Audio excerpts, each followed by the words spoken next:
Ajis, 23 tahun, warga Kompleks Pusri Borang, Kelurahan Sako, Kecamatan Sako, didatangi 6 wong debt collector yang nak ngembek paksa mobil warna hitam dengan nopol BG 1460 RA. Posisi mobil lagi depan kantornya di kawasan Pasar Sekip Ujung, Jalan Mayor Salim Batubara, Kecamatan Kemuning, Rabu awan. Debt collector langsung ngerampas kunci mobil samo nak bawa mobil korban.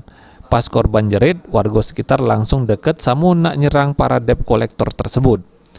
Diakui korban memang sudah 6 bulan tidak bayar cicilan mobil sebesar 3 juta rupiah.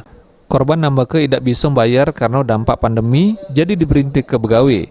Dan sekarang baru mulai begawi lagi. Tahu Mas alasan tidak membayar itu kenapa Mas? Karena kondisi COVID ini Pak, kemarin sempat resign dari kerja juga kan, ini baru mau masuk kerja, baru mau mulai angsuran bayar lagi. Sudah berapa lama mobil ini di tangan kita Mas?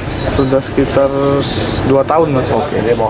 Pas kejadian, Kapolsek Kemuning AKP Heri langsung merintah ke anak buahnya untuk meluncur ke tempat kejadian untuk ngaman ke korban sama debt collector tersebut. Pihak Polsekta Kemuning langsung nengahi permasalahan ini dan diselesaikan secara kekeluargaan di Mapolsek Kemuning. Pihak korban sudah menyanggupi untuk membayar lagi cicilan mobil tersebut. Benar, kami tadi mendatangi TKP ada ribut-ribut. Ternyata setelah kami dari TKP ada perselisihan antara debt collector dan konsumen ya. Kemudian mereka berdua datang ke Polsek.